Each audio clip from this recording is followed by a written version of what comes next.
an afaan oromootiin dubbadha jechuun oromoo bakka bu'anii paarlaamaa keessatti guddina afaan oromootiin bara ulfinnaa fi bara rakkoo gadadoon kallattiilee adda addaatiin oromoo irratti roorrifamaa ture an afaan oromootiin dubbadha jechuun oromoo bakka bu'anii paarlaamaa keessatti guddina afaan oromootiif shoora isaanii kan baaturan ogummaa siyaasaa diinagdee qabaniin hanga baankii guddicha biyyaa kan Awaash ijaaru ga'ee keessatti taphachaa turan obbo Bulchaa Dammaqsaa Ayyuu ulfoo turan boqachuu isaanii gadda guddoo maatii fi firoottan hundaaf jajjabinaawina nagaan boqaddaanis ergaa keenya yooyyaa shamaar kafunee kabajamtootaaf jalatamtoota hordoftoota madda walaabaa miidiyaa odeessaalee adda addaa qabannee dhufnee jirra odeessi keenyarraa Naahom waan qindeeffate qaba kallattiidhaan gara madda walaabaa miidiyaatiin oduu keenyattiin isin deebisaa turtii gaarii isiniin jennaa gara madda walaabaa miidiyaatiin. Ashama harka fuunee kabajamtootaa fi jaalatamtoota hordoftoota keenya oduu fi odeeffannoowwan keenya qabannee dhufneetiin jirra hanga xumuraatti waliin akka turtan isin affeeraa jalqaba irratti hanga footoo oduu isinitti hima.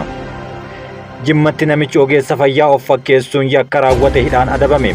Magaalaa Jimmaatti namichi ogeessa fayyaa of fakkeessuun yakka raawwate hidhaan adabamuu poolisiin beeksiseera. Obbo Bulchaa Dammaqsaa du'aan addunyaa kanarraa boqotan. Gameessa siyaasaa fi qabsaa'aa akkasumas hayyuu dinagdee kan turan obbo Bulchaa Dammaqsaan umrii isaanii 94tti du'aan addunyaa kanarraa boqochuun himame. Pirezidaanti Shimallis terminaala buufata xiyyaaraa maqaa Jeneraal Waaqoo Guutuun moggaafame eebbisan. Eebbifamuu terminaalichaa ilaalchisee pirezidaanti Shimallis haasaa taasisaniiru. Magaalichatti saaxilamummaa kirkira lafaan wal qabatee koreen ogeeyyii hundaa'uun himame. Magaalaa Finfinneetti carraa saaxilamummaa kirkira lafaa gara fuulduraa mudachuu malu hubannoo keessa galchuun qorannoo of eeggannoo duraa geggeessuuf koreen ogeeyyii hundaa'eera. Itiyoophiyaan bara 2024 sababa uggura intarneetiin doolaara miiliyoona 211 ol dhabuun himame. Itiyoophiyaan bara 2024tti intarneetii cufuu fi uggura miidiyaa hawaasaa mootummaan kaa'een dinagdee doolaara miiliyoona 211 tuqaa lamarra gahuun marsariitiin taateewwan uggura intarneetii biyyoota addunyaa gamaggamu Top 10 VPN gabaaseera. Baayiden meeshaa waraanaa doolaara biiliyoona 8 baasuu Israa'eliif gurguruuf jedhame. Ministeerri Haajaa Alaa Ameerikaa biyyattiin karoora meeshaa waraanaa biiliyoona 8 Israa'elitti gurguruuf akka qabdu koongirensii beeksisuu qondaalli Ameerikaa tokko himan. Yukureen Kursik keessatti haleellaa haaraa Raashaa irratti raawwachaa jiraachuun himame. Yukureen naannoo Kursik jedhamu keessatti haleellaa ol aanaa Raashaa irratti raawwachuu ishee ministeerri ittisaa Raashaa himeera. Kabajamtootaa fi jaalatamtoota hordoftoota keenyaa kunniin hanga footoo oduutii gara bal'inatti isin dabarsa. Obbo Bulchaa Dammaqsaan du'aan addunyaa kanarraa boqochuun dhagahame. Gameessa siyaasaa fi qabsaa'aa akkasumas hayyuu dinagdee kan turan obbo Bulchaa Dammaqsaan umrii isaanii waggaa 94tti du'aan addunyaa kanarraa boqotan. Obbo Bulchaan bara Hayila Sillaasee irraa kaasee siyaasa Itiyoophiyaa keessatti hirmaannaa taasisaa kan turan yommuu ta'u, waggoota 20 duraa paartii sochii dimokiraatawaa federaalaa Oromoo OFDM kan jedhamu hundeessuun beekamu. Gama dinagdeetiin waggaa 30 dura bara 1994tti baankii dhuunfaa yeroo ammaa kanatti biyyattii keessatti milkaa'ina qabu baankii Awaash hundeessuun boodarras hojii geggeessaa baankichaa ta'uun tajaajilaa turaniiru. Kana malees miseensa boordii baankii addunyaa akkasumas dhaabbata mootummoota gamtoomanii UN keessatti ogeessa dinagdee ta'uun tajaajilaa turuun ni beekama. Haala siyaasaa biyyattii ilaalchisee yaada yeroo garaagaraa paarlaamaa fi waltajjiiwwan garaagaraa irratti ibsaniin alattis kitaabota barreessuun seenaa beekamaa akkasumas dhaloota dhufuuf kan dabarsan ta'uun himameera. Ministeerri muummee Dr. Abiy Ahmad ergaa fuula miidiyaa hawaasaa isaanii irratti dabarsaniin waan danda'an hundaan biyya isaaniitiif Afrikaaf tajaajila ejjennoo isaaniitiin cimaa uummattoota walitti dhiheessuuf hojjechaa turuu isaanii galateeffataniiru. Jimmaatti namichi ogeessa fayyaa of fakkeessuun yakka raawwate hidhamuun adabame. Jimmatti namichi ogeessa fayyaa of fakkeessuun yakka raawwate hidhaan adabamuu poolisiin Jimmaa beeksise. Namichi tokko huccuu dambii mana hojii hospitaalaa gaawonii adii uffachuun maaskii kaawwatee hospitaala yuunivarsiitii Jimmaa seenuudhaan namoota firoottan isaanii yaalicha irra turanitti dhihaachuun gowwoomsuun qabeenya jalaa saamaa tureera. Boodas irra gahamee namni murtitti dhihaachuun hidhaan adabamuusaa qajeelcha poolisii magaalaa Jimmaatti itti gaafatamaan koominikeeshinii itti aanaa koomaandar Gazzaany Awugiyyoo himaniiru. Gochaan hannaa namni kun raawwates kan guyyaa tokko qofa osoo hin taane guyyaa jalqabaa ogeessa fayyaa fakkaachuun bilbila harkaa miidhamaa tokko irraa hateen booda naannichaa baqachuun himame. Ogeessa yaala fayyaa hospitaala Jimmaatti fakkaachuudhaan dubartii dhukkubsachaa yaalchisaa jirtu Meeshaa biti jechuudhaan gara alaatti erguudhaan miidhamtuun kunis dhuguma seetii ajaja isaa fudhachuudhaan qabeenya ishee achumatti dhiistee meeshicha bichuuf akka baates poolisiin himeera. Yeroo isheen kutaa kana keessaa baatee deemtetti ammoo himatamaan kunis moobaayilaa chaarjii irraa fudhachuudhaan meeshaa biraatis jalaa fudhatee akka jedhe Komaander himaniiru. Yeroo garagaraatti eeruun hawaasa biraa akka isaan qaqqabu kan himan itti gaafatamaan kun hospitaalichi guddaa waan ta'eef gochoonni gowwoomfamuu fi waliin dhahuu raawwatamaa akka ture himaniiru. Yakki gowwoomsaa fi hannaa namni kun raawwate jedhamee ittiin himatames balleessaa ta'uu isaa mirkanaa'uun dhaddacha akka lakkoofsa Itoophiyaa muddee 22 bara 2017 ooleen manni murtii waliigalaa Jimmaa hidhaa waggaa 2 fi baatii 4tiin akka adabu murteessuun himameera. Namoonni gocha gowwoomsuu irratti bobba'an yeroodhaa gara yerootti tooftaalee adda addaa jijjiiruudhaan kan fayyadaman yommuu ta'u, hawaasni kanarraa of baraaruu akka qabus dhaamameera. Kanaan duras dubartiin namoota 3 gowwoomsuun badhaadhina hin malle argachuudhaan himatamte tokko hidhaan adabamuu waajjirri abbaa alangaa magaalaa Jimmaa beeksisee turuun ni yaadatama. Miidhamtuun tokkoffaan hojjetaa Yuunivarsiitii Jimmaa yoo taatu isheenis mucaa kee Yuunivarsiitii Magdalaatii gara Yuunivarsiitii Jimmaatti siif jijjiirsa jechuun qarshii 5,000 irraa fudhachuun kan gabaafamedha. Dubartiin kun haaluma wal fakkaatuun miidhamaa biraatiin akka caalbaasii mo'atuuf sin taasisa jechuun qarshii 120 erga irraa fudhattee fi nama sadaffaa gama biraatiin ammoo gatii gadi aanaadhaan sukkaara siif fida jechuun qarshii 20,000 fudhachuudhaan himatamuun hidhaa waggaa 3 fi ji'a 6 adabamuun kanaan dura gabaafamee ture.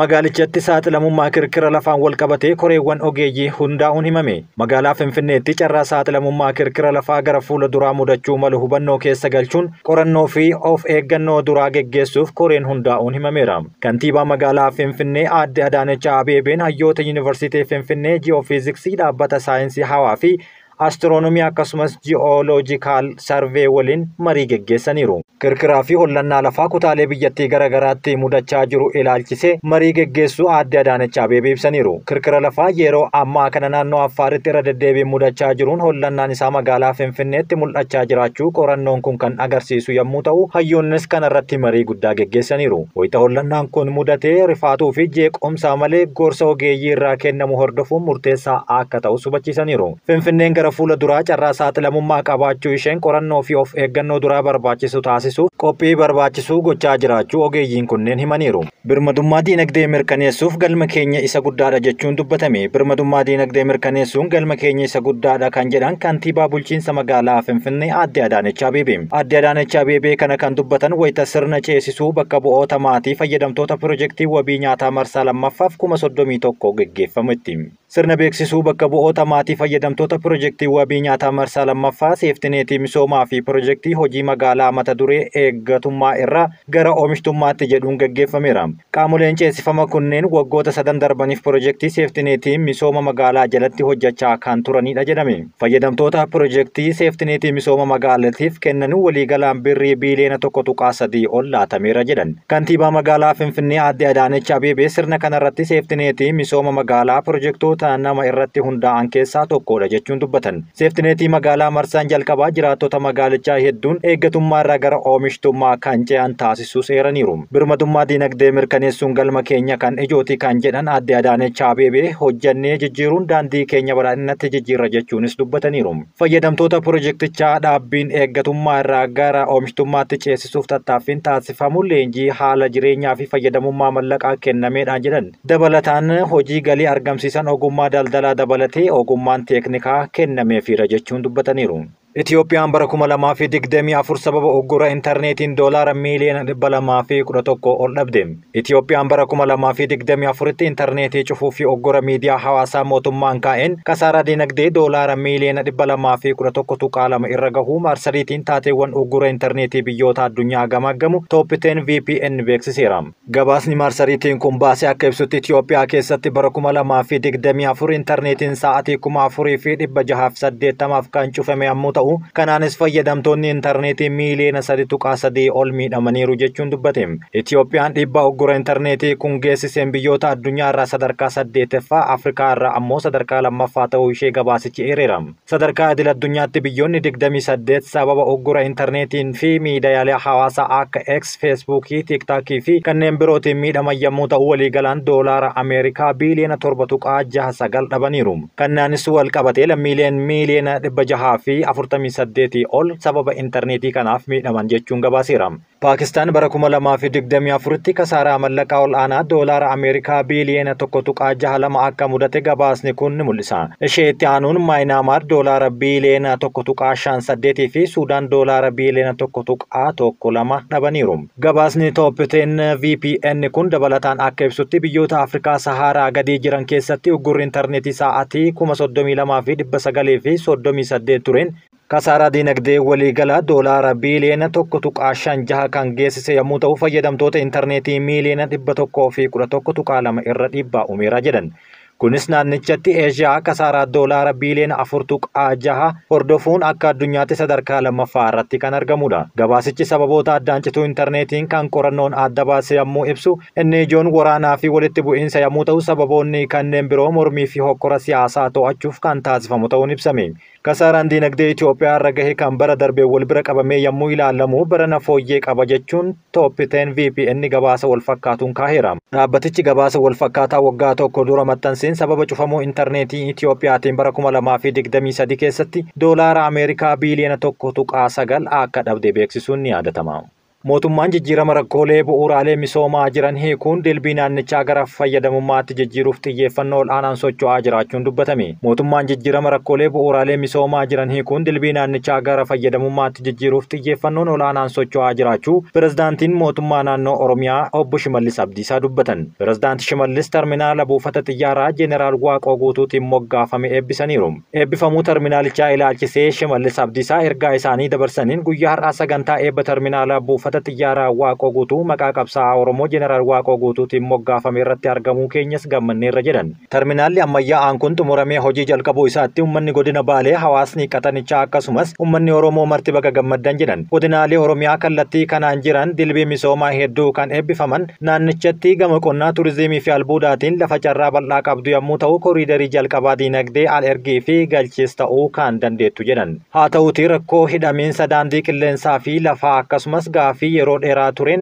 rakkoon garaagaraa osoo hin furamin hafuu himaniiru. Bu'uuruma kanaan qabeenyi dilbii ol'aanaa naannichaa gabaa faayinaansii fi beekumsa giddugaleessaa fi biyya alaatti walitti hidhuun fayyadamummaa uummanni keenya gama hundaan argachuu qabu mirkaneessuuf socho'aa jirra jedhan. Yeroo dhufuttis gareewwan daandii qilleensa Itoophiyaa waliin ta'uun buufataalee xiyyaaraa Mattuu, Yaabelloo fi Nageellee Booranaa adeemsa ijaarsaa irra jiran yeroo gabaabaa keessatti kan xumuran ta'uu abdii guutuun qaba jechuun dubbataniiru. Kabajamtootaa fi jaalatamtoota keenya gara oduu biyya alaatti isin dabarsina. Yukureen Kursik keessatti haleellaa haaraa Raashiyaa irratti raawwachaa jiraachuun himame.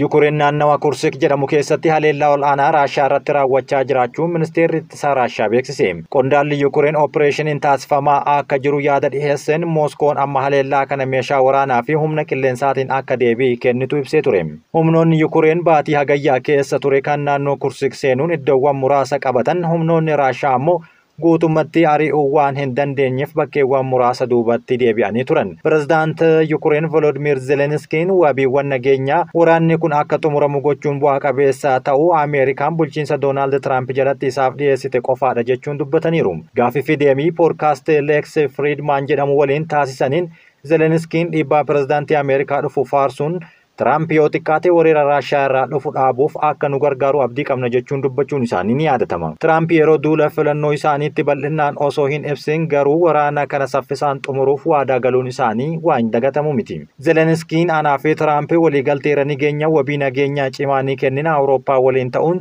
sana booda Raashiyaa waliin haasa'uu ni dandeenya jechuun dubbatanii turan.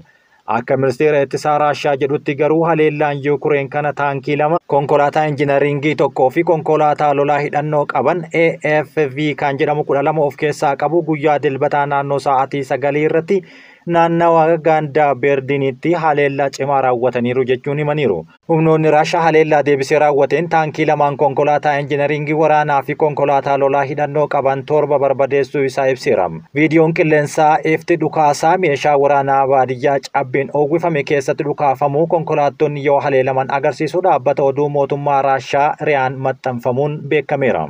Ameerikaan bakkeewwan garaagaraa sababa cabbii cimaatiin labsii yeroo muddamaa labsite. Qarqara bahaa Ameerikaa amma cabbii uffachaa jiraachuun jalqabeera. Roowaan Birjii cabbiin ammallee hin jalqabne garuu haalli jiru halkan keessa baay'ee hammaataa waan ta'eef labsii yeroo muddamaa labsaniiru. Magaalonni gurguddoon biroo qarqara bahaa Ameerikaatti argaman kanneen akka Baaltimoor irraa qarqara galaanaatti argaman sa'aatii 24 hanga 48tti ittaanaan yookaan sanaa ol fudhata keessatti haalaan miidhamuu akka danda'an himaniiru. Akkasumas kutaalee akka Kaansaas keessatti ammoo sababbii obomboleettii hamaan rukutuuf kan jiru yommuu ta'u qorattoonni dubbataniiru. Washington DC silaa boru sirna muudama pirezidaantii filatamaa mirkaneessuu raawwachuuf qophii xumuraa jirtu haala kana keessa jiraachuun ishee mul'ateera. Qondaaltonni haala qilleensaa hamaa eeggamu kamiyyuu osoo hin daangeffamin sirnicha akka itti fufanis dubbataniiru. Baayiden meeshaa waraanaa doolaara biiliyoona 8 baasuu Israa'eliif gurguruuf jedhame. Ministeerri haajaa alaa Ameerikaa biyyattiin karoora meeshaa waraanaa biiliyoona 8 Israa'elitti gurguruuf akka qabdu koongirensii beeksisuu qondaalli Ameerikaa himan. Meeshaa waraanaa misaayilii, boombii fi kanneen Israa'elitti ergamuuf jiru kun koree mana maree fi seeneetiidhaan raggaasifamuun himameera. Tarkaanfii Baayiden waajjira gadhiisuuf yeroon torbee lama isa hafuu kun murteessuun dhagahame. Gaazaa keessatti sababa namoota nagahaa ajjeefamaniif jecha Israa'el meeshaa waraanaan deeggaramuu akka dhaabdu waamicha taasifamuu Washington hin fudhanne jedhama. Hagayya darbee Ameerikaan gurgurtaa jeettii loltuu doolaara biiliyoona 20 fi meeshaalee waraanaa biroo Israa'elitti gurguruuf mirkaneessuun ishee ni yaadatama. Gurgurtaan meeshaalee waraanaa miilanaa misaayiloota qilleensarraa haleellaa fi kan dhaabbataa jiran jechuun qondaalli Ameerikaa tokko himaniiru. Qondaalli kun gurgurtaa kana dhihootti hordofan pirezidaantichi seera namoomaa fi idil addunyaa osoo hin cabsin Israa'el mirga lammiilee ofii eeguu qabdi. Kana malees weerara Iraanii fi biyyoota kaan irraa dhufuuf malu ofirraa ittisuu qabdi jechuun kana gargaaraniiru jechuun dubbatan. Humna Israa'eliif eegduu barbaachisu hunda kennina jechuun kan dubbatan yommuu ta'u Baayiden deeggarsa Ameerikaan Israa'eliif qabdu waan hin cabne jechuunis dubbataniiru. Ameerikaan Israa'eliif meeshaa waraanaa dhiheessuun biyya jalqabaa irra jirtu yommuu taatu kanaanis biyyattii waraana teekinooloojii ammayyaa walxaxaa addunyaa kanaa qabdi jechuun gabaafama. Dhaabbii qorannoo nagahaa Siwiidin akka agarsiisutti meeshaa waraanaa bara 2019 hanga 2023 Israa'el biyyattii galchite keessa harki 69 kan Ameerikaati jechuun gabaafameera. Caamsaa bara 2024 Israa'el magaalaa Gaazaa ijoo Raafaa keessatti haleellaa lafoo jalqabuuf jedhamnaan Ameerikaan meeshaa waraanaa erguun adda kutte jechuun yaadachiisaniiru. Haa ta'u malee Baayiden battalumaan warra Rippaabilikaan irraa mormiin isaa mudate dabaluun Netanyaahuu dhorkaa meeshaa waraanaa ittiin jedhan sanaan booda Baayiden dhorkaa kaa'ame hanga murtaa'e kaasuun ergasiis doolaara kanaan deeggaruu jalqabeera. Pirezidaanti Baayiden leegaasiin isaanii akka hin badneef yaalii taasisuun tarkaanfiiwwan Baayiden waajjira gadhiisuun dura fudhachaa jiranidha jechuun dubbatama. Kana malees bara 2025 ammajjii 20tti White House kan gadhiisan gurgurtaa meeshaa waraanaa isa dhumaa ta'uu mala jedhameera. Pirezidaantiin filataman Doonaald Tiraamp waraana biyyoota alaa akka dhaabuu fi hirmaannaa Ameerikaa akka hir'isu yeroo duula filannoo geggeessaa turuun ni yaadatama. Tiraamp deeggarsa Israa'el amanamaa akka ta'e himus ta'us Israa'el oopereeshinii Gaazaa keessatti geggeessitu akka xumurtu himee ture. Israa'el Hamaas balleessuudhaaf duula kan bante yommuu ta'u kunis deebii haleellaa Hamaas onkololeessa 7 bara 2023 kibba Israa'elitti raawwatameen booda kan ta'e himanii kanaanis namoonni 1,200 yoo ajjeefaman 251 kan tahan ammoo butamu. Kan yaadatamudha. Ergasii as Gaazaa keessatti namootni 45,580 ol ajjeefamuun himameera.